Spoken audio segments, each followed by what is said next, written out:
ഇതിപ്പം ഞാൻ ഈ പടം കാണുന്ന സമയത്ത് ഇതില് ട്രെയിലർ വന്ന സമയത്ത് തന്നെ തോണി തൊഴിയുന്നു, തെങ്ങിൽ കയറുന്നു. ഇപ്പൊ നമ്മൾ 22 ഫീമെയിൽ കോട്ടയിൽ മെന്റലി വളരെ സ്ട്രോങ് ആയിട്ടുള്ള ഒരു ലേഡിയാണ്. ഇതിൽ ഫിസിക്കലി ഭയങ്കര സ്ട്രോങ് ആയിട്ടുള്ള ഒരു ലേഡി ആയിട്ട് തോന്നുന്നു. പുറകിൽ നല്ല പണിയെടുത്തിട്ടുണ്ടെന്ന് മനസ്സിലായി. കൈ പൊട്ടിയിട്ടുണ്ട്, ഒരച്ചിട്ടുണ്ട്. വലിയൊരു തെങ്ങിലാണ് പ്രാക്ടീസ് ചെയ്തത്. ആ കായലില് തോണി തൊഴിയാന്ന് പറയുന്നത് കാറ്റ് കൊണ്ടുവന്ന ഒരു കായലില് അനായാസം തോണി സക്സസ്ഫുള്ളി ചെയ്തത് ചേച്ചിയാണെന്ന് കേട്ടു. ഇതെങ്ങനെ സാധിക്കുന്നു? എനിക്ക് മിനിമം അത്ര പണി വേണം. കുറച്ചു ദിവസം കഴിഞ്ഞപ്പോ കടത്തുകാരി അവിടത്തെ ക്രൂവിലുള്ളവർ ഈ തുരുത്തി അപ്പുറത്ത് തുരുത്തിക്കൊക്കെ കൊണ്ടുപോകുന്നത് ചോദിച്ചേ ഒരു മൂടായി. അല്ല, എനിക്ക് കുറച്ച് അത്യാവശ്യത്തിൽ കൂടുതൽ എനർജി ഉണ്ട്. എനിക്ക് ഇത്ര പണി വേണം സത്യമായിട്ടും. എന്നെ വെറുതെ ഇരുത്തിയാലാണ് പ്രശ്നം. പിന്നെ തീർച്ചയായിട്ടും. അപ്പൊ ഈ വെറുതെ ഇരിക്കുമ്പോഴാണ് എന്താണ് the idle mind is the devils workshop എന്നല്ലേ, അത് ഞാൻ അക്ഷരാർത്ഥത്തിൽ ഞാൻ ജീവിച്ച് തീർത്ത ഒരാളാണ്. അപ്പൊ എനിക്ക് മനസ്സിലായി ഇത് ശരിയാവൂല, വെറുതെ പണി പാടും. അപ്പൊ എനിക്ക് ഇഷ്ടമാണ് ലൈക്ക് ഇങ്ങനത്തെ ചാലഞ്ചസും, അത് ഫിസിക്കൽ ആണെങ്കിലും അല്ലാത്ത ഈ പ്രിപ്പറേഷൻസ് ആണെങ്കിലും. എന്താ പറയാ, ഭയങ്കര ഭാഗ്യം ചെയ്ത ജീവിതങ്ങളാണ്, ജന്മങ്ങളാണ് ആർട്ടിസ്റ്റുകൾ. നമ്മള് ഇറ്റ് ഈസ് ഭയങ്കര ബ്ലെസ്സിങ് ആണ്. അപ്പോൾ എല്ലാം എനിക്ക് ബോണസാണ്. എല്ലാം ഒരു എന്താ കളർ പേപ്പറിൽ പൊതിഞ്ഞ ഗിഫ്റ്റ് പോലെയാണ് ഞാൻ എല്ലാ എക്സ്പീരിയൻസസിനും ഞാൻ റിസീവ് ചെയ്യുന്നത്. So I had a blast. I enjoyed the whole process of becoming Meera and presenting her. അത് ഒരേ സമയം മൾട്ടി ടാലന്റ് ആയിട്ടുള്ള ഒരാളാണല്ലോ പറയുന്ന പോലെ. ഒരുപാട് കാര്യങ്ങൾ ചെയ്യുന്ന ഒരാളാണ്. പക്ഷെ ഞാൻ ആദ്യമായിട്ട് ഇങ്ങനെ സിനിമയിൽ ഇത്രയും കാര്യങ്ങൾ ചെയ്യാൻ ഇഷ്ടമുണ്ട് എന്ന് കേൾക്കണം. ഇപ്പൊ ഒരു ആക്ഷൻ എന്തെങ്കിലും വരികയാണെങ്കിൽ ഒരു മടി, അയ്യോ എന്ന് ചിന്തിക്കും. എനിക്ക് ഭയങ്കര ഇഷ്ടമാണ്. അതാണ് മുന്നോട്ട് കൊണ്ടുപോകുന്നത്. ലൈക്ക് ഓക്കെ ഇതെന്താ, അതെന്താ, അടുത്ത എന്താ, അതിലേ എന്തെങ്കിലും ഉള്ളൂ. അതിലാണ് ലൈഫ്. ഇപ്പൊ എല്ലാ കാര്യങ്ങളും ചെയ്യാൻ ഇഷ്ടമുള്ള ഒരാളായതുകൊണ്ട് ചെയ്യാൻ പറ്റാത്തതിന് ചെയ്യണം, അങ്ങനെ ഒരു കാര്യമുണ്ടോ? എനിക്ക് പാട്ട് പാടണമെന്ന് ഭയങ്കര ആഗ്രഹം. എനിക്ക് തീരെ എനിക്ക് ഭയങ്കര ആഗ്രഹം പാട്ട് പാടണമെന്ന്. അതുപോലെ തന്നെ ഫുട്ബോൾ എനിക്ക് കേൾക്കുമ്പോ ബാക്കിയുള്ളവർക്ക് ആഗ്രഹമില്ലാത്ത. ഞാൻ പക്ഷെ പാട്ട് ഞാൻ ഇടയ്ക്കിടയ്ക്ക് ഞാൻ പറയും, എനിക്ക് തോന്നുന്നു വാശിക്ക് മാത്രമേ അതിന്റെ അറിയാവുന്നുള്ളൂ. ഞാൻ ചോദിക്കും, ഞാൻ നന്നായി പാട്ട് പാടി ചോദിക്കേണ്ടി വരുന്നുണ്ടല്ലേ? ചോദിക്കേണ്ടി വരാറുണ്ടടാ. നമുക്ക് അഭിനയം പോരെ ഒരു ഹിഡൻ ടാലന്റ് ഉണ്ടാവല്ലോ ആർക്കറിയാത്ത. ഞാൻ പക്ഷെ പാട്ട് പഠിക്കുമെന്ന് തീരുമാനിച്ചിട്ടുണ്ട്, ഡെഫിനറ്റ് ആയിട്ട്. ബിക്കോസ് എനിക്ക് ഒട്ടും ഞാൻ പോവാത്തൊരു വഴിയാണല്ലോ. അപ്പോൾ ഞാൻ കേട്ടിട്ടുണ്ട് like when you are doing something continuously, if you want to completely shock your body into you have to do something completely different.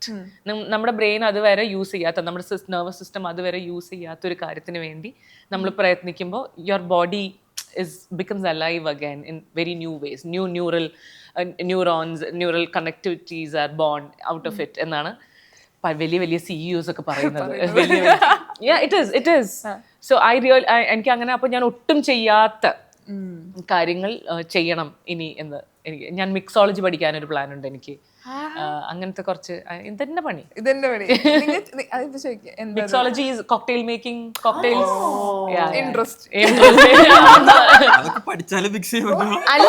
അല്ലാതെ മിക്സ് ചെയ്യുന്നുണ്ട്. ഇത് പഠിച്ചിട്ട് ചെയ്യാൻ പറ്റും. വേറെ നമ്മൾ ഇങ്ങനെ എറിഞ്ഞ് ഇങ്ങനെ പിടിച്ച് അങ്ങനത്തെ ആ സാധനം. നിങ്ങൾക്ക് 3 പേർക്ക് ഇതുപോലെ എന്തെങ്കിലും ഇപ്പൊ ആർട്ടിസ്റ്റ് ആവുമ്പോഴേ നമ്മുടെ എല്ലാ കാര്യങ്ങളും ചെറുതായിട്ട് പഠിച്ചിരിക്കണം നല്ലതാണ് പറയാറുണ്ട്. എന്ന് നമുക്ക് ഒരു പോം വഴിയുണ്ട് അതില്. നമ്മൾ ഞങ്ങളിത് എപ്പോഴെങ്കിലും ഒക്കെ ആവശ്യം വന്നാൽ എന്നൊക്കെ പറഞ്ഞത് നമുക്ക് പഠിക്കാം. എനിക്കും അങ്ങനെ ഇൻട്രസ്റ്റ് ഉണ്ടായിരുന്നു, ഗിറ്റാർ പഠിക്കണം ഭയങ്കര ആഗ്രഹം. എന്ന മോഹമായി നീ എവിടെ എത്തിപ്പെട്ടത്? ഞാൻ ഒരു മാഷിന്റെ കീഴിൽ പഠിച്ചായിരുന്നോ? പഠിക്കാൻ പറ്റി. അതായത് ഒരു സ്ട്രിങ് വായിക്കുമ്പോ ഒരു സ്ട്രിങ് വായിക്കാൻ പഠിപ്പിക്കുമ്പോ 2 സ്ട്രിങ് വായിക്കും. ഒന്ന് പഠിപ്പിക്കുന്ന ആളുടെ ടച്ച് വിട്ടു തുടങ്ങി. ഞാൻ വിട്ടു. ഇവിടെ ഞാൻ ഡയലോഗ് പഠിക്കാൻ ഇപ്പോഴും ശ്രമിച്ചുകൊണ്ടിരിക്കുകയാണ്. അതാണ് എനിക്ക് പഠിക്കാൻ. ഇവിടെ സ്വിമ്മിങ് പഠിക്കാനായിട്ട് ഇപ്പം ഭയങ്കര ആഗ്രഹമുണ്ട്. പുതിയതായിട്ട് എനിക്ക് ഇതുവരെ ചെയ്യാത്തൊരു സാധനം ആയിട്ട് ഞാൻ കാണുന്നുണ്ട്. പെട്ടെന്ന് തന്നെ ജോയിൻ ചെയ്യണം എന്ന് വിചാരിച്ചിരിക്കുക. ഹൈഡ്രോഫോബിക് ആണോ? അല്ല, ഭാഗ്യം. ലൈക്ക് വാട്ടർ, സോ ആണോ? എന്നാ then you'll take to it. ഞാൻ വേറെ ഇത് സീരിയസ് ആണ്. ഓ അപ്പൊ നേരത്തെ ആവശ്യമായിരുന്നു. ഓക്കെ. Obviously.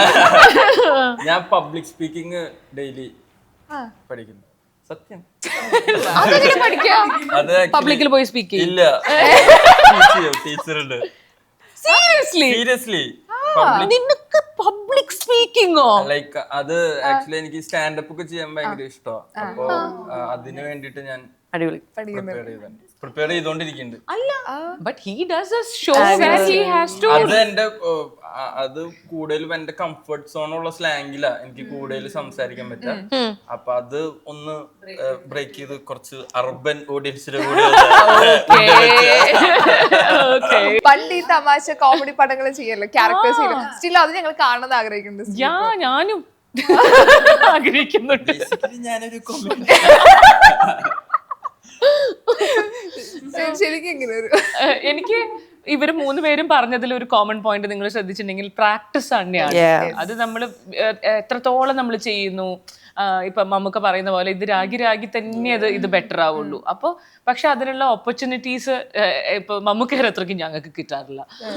അതുകൊണ്ട് അപ്പൊ ഒരു കഥാപാത്രം കഴിഞ്ഞാൽ അപ്പൊ തന്നെ നമുക്ക് അങ്ങനെ പറ്റാറില്ല.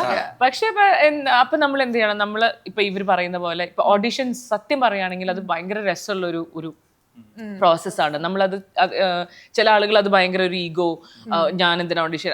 I feel it is a very good tool to actually you know to move ahead, to you know പുതിയ കാര്യങ്ങൾ ചെയ്തു നോക്കാനായിട്ട്. ഇപ്പൊ ഞാൻ ഇപ്പോൾ ആദ്യം ഇത് വരുന്ന സമയത്തൊക്കെ ഞാനൊരു ഫ്ലോയിൽ അങ്ങ് പോവാണ്. നമ്മൾ നമ്മുടെ ഡയറക്ടറിനെ വിശ്വസിച്ച് അവരിൽ നിന്ന് കിട്ടുന്ന ഫീഡ്ബാക്കും ഒക്കെ വെച്ച് നമ്മുടെ അപ്പോഴുള്ള ഒരു ഇമോഷണൽ IQ വെച്ചിട്ടാണ് നമ്മൾ കുറേ കാര്യങ്ങൾ ആദ്യ കാലഘട്ടത്തിൽ. പിന്നെ ഡാൻസ് എന്നുള്ളൊരു ബാക്ക്ഗ്രൗണ്ട് എന്നെ ഭയങ്കരമായിട്ട് ഹെൽപ്പ് ചെയ്തിരുന്നു, ഡെഫിനറ്റ് ആയിട്ട് ഹെൽപ്പ് ചെയ്തിരുന്നു. പക്ഷെ ഒരു പോയിന്റ് കഴിയുമ്പോൾ നമ്മുടെ ആ ഒരു ഇപ്പം നമ്മൾ ആദ്യമായിട്ട് സ്ക്രീനിൽ കാണുന്നത് കണ്ട് കുറച്ച് കഴിയുമ്പോൾ നമ്മുടെ ഒരു മാനറിസംസും കാര്യങ്ങളൊക്കെ മനസ്സിലായി കഴിഞ്ഞ ഒരു ഓഡിയൻസിന്, then you can't be just spontaneous, you know. Then you have to kind of figure out new ways of reacting to a situation. And like ആദ്യ കാലഘട്ടത്തിൽ അത് ഉണ്ടായിരുന്നില്ല. പിന്നെയാണ് നമ്മൾ കുറച്ചും കൂടെ അതിൻ്റെ വേറെ നുവാൻസസിലേക്കും അതെങ്ങനെ ലെയർ ചെയ്യാം, വേറെ എവിടെ നിന്ന് ഡ്രോ ചെയ്യാം നമ്മുടെ റിയൽ ലൈഫ് എക്സ്പീരിയൻസസിൽ നിന്ന്, അല്ലെങ്കിൽ നമ്മൾ കണ്ടിട്ടുള്ള മനുഷ്യരിൽ നിന്ന് എന്നൊക്കെ ആ ഒരു തലത്തിലേക്ക് നമ്മൾ ആലോചിച്ചു പോകുന്നത്. പിന്നെ എനിക്ക് when I like you know didn't get work for some time, and I started going for acting training. അതിലിപ്പോൾ ഞാൻ അതുൽ മോങ്കിയാരെ ബോംബെയിൽ പോയിരുന്നു, ആദിശക്തി പോണ്ടിച്ചേരിയിൽ പോയി വർക്ക് ചെയ്തിട്ടുണ്ട്. പല techniques of you know figuring out how to go closer to your character. അതിൽ എന്നെ ഏറ്റവും ഹെൽപ്പ് ചെയ്തിട്ടുള്ളത് നവരസ സാധനയാണ്. വേണുജീരെ ഞാൻ 2 ഫേസ് ചെയ്തിട്ടുണ്ട്. എന്നെ അടിമുടി എന്താ പറയുക, നമ്മളൊരു 10 വർഷം 12 വർഷം ഫിലിം ഫീൽഡിലും സ്റ്റേജിൽ ഞാൻ ചെറുപ്പം തൊട്ടിട്ടൊക്കെ പെർഫോം ചെയ്യുന്ന ഒരാളാണ്. എന്നിട്ടാണ് നമ്മൾ നവരസ സാധനയ്ക്ക് പോകുന്നത്. നമ്മൾ എൻ്റെ പോനു ഞാൻ അറിഞ്ഞില്ല. അതായത് നമ്മളെ ശരിക്ക് നമ്മുടെ ഏറ്റവും ഇന്നർമോസ്റ്റ് ആയിട്ടുള്ള നമ്മുടെ ഇമോഷണൽ സെൽഫിലേക്ക് അടുപ്പിക്കാൻ നവരസ സാധന വേണുജി എന്ന് പറയുന്ന ഒരു ഗുരു എനിക്ക് എൻ്റെ ലൈഫിൽ ഉണ്ടാക്കിയിട്ടുള്ള ചേഞ്ചസ് എനിക്ക് പറഞ്ഞറിയിക്കാൻ പറ്റില്ല. ആ സ്പേസ് എനിക്ക് തന്നിട്ടുള്ള എനർജി എന്താന്നുള്ളത്. ഞാൻ എൻ്റെ ലൈഫിൽ വല്ലാത്ത എന്താ പറയുക ഒരു സ്റ്റക്കായി നിൽക്കുന്ന സ്പേസിലാണ് ഞാൻ നവരസ സാധനയ്ക്ക് പോകുന്നത്. ആൻഡ് വേണുജി ശരിക്കും ഇപ്പം നമ്മളിങ്ങനെ അണ കെട്ടി നിൽക്കുന്ന അങ്ങനെയല്ലേ പറയാ, ലൈക്ക് ആ എനർജി ഫ്ലോ ചെയ്യാൻ തിരിച്ച് എന്നെ എന്താ പറയുക കൈപിടിച്ച് എന്നെ തിരിച്ചു കൊണ്ട് ശരിക്കും എനിക്ക് എനിക്ക് ഇപ്പോഴും ഓർമ്മയുണ്ട്. നവരസ സാധനയുടെ ലാസ്റ്റ് ദിവസം നമ്മൾ ഈ 9 രസാസ് നമ്മൾ പെർഫോം ചെയ്യും ഇവർ. അപ്പോൾ നമ്മൾ ശരിക്കും എല്ലാം അങ്ങ് നമ്മളങ്ങ് എക്സ്പീരിയൻസ് ചെയ്ത് അതിൻ്റെ ഏറ്റവും എന്താ പറയുക, എനിക്കിപ്പോഴും ഞാൻ വേണുജിയുടെ കാലിൽ വീണിട്ടാണ് ഞാൻ പോരുന്നത്. ലൈക്ക് അത്രയും എന്നത് എന്നെ ഹെൽപ്പ് ചെയ്തിട്ടുണ്ട് നവരസ സാധന.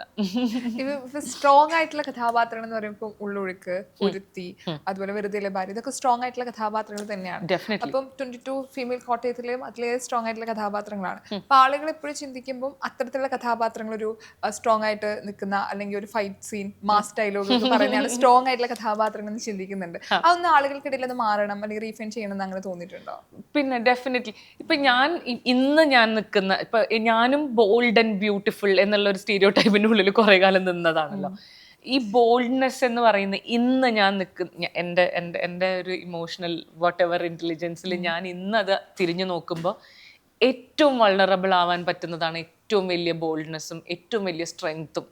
അത് എനിക്ക് വളരെ കുറച്ച് സമയമായിട്ടുള്ളൂ എനിക്ക് ആ സ്ട്രെങ്ത് കിട്ടിയിട്ടെന്നാണ് എനിക്ക് മനസ്സിലാവുന്നത്. അതുവരെ ഞാൻ ഒറ്റയ്ക്കല്ല, ഞാനിത് അങ്ങനെ നിൽക്കുക, മറ്റേ ഗാർഡ്സും അപ്പാക്കിയിട്ട്.